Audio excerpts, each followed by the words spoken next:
آزادی و آرامش حقیقی در بیرون نیست، بلکه در درون تو قرار دارد. کلید آن این است که توجه خود را به درون برگردانی و ساده از خود بپرسی من کیستم؟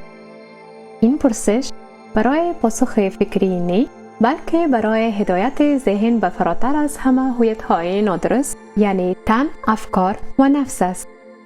هر بار که به این پرسش بازگردی، حس خود جداگانه از بین می رود و خود ابدی و تغییر ناپذیر آشکار می شود.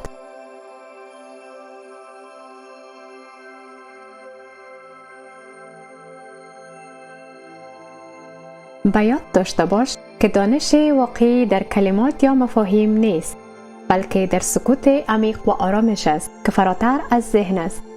بارها در این سکوت استراحت کن، زیرا اینجا همانجاست که ذات واقعی تو به روشنی می درخشد. تو جسم، فکر یا احساسات خود نیستی.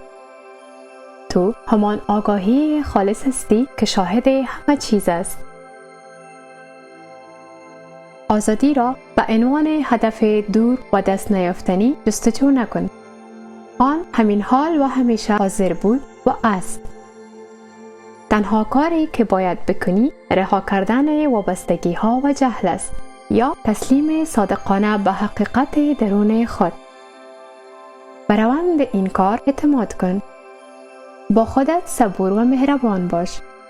از تلاش بی‌وقفه دست بردار و اجازه بده تا فیض به طور طبیعی تو را هدایت کند.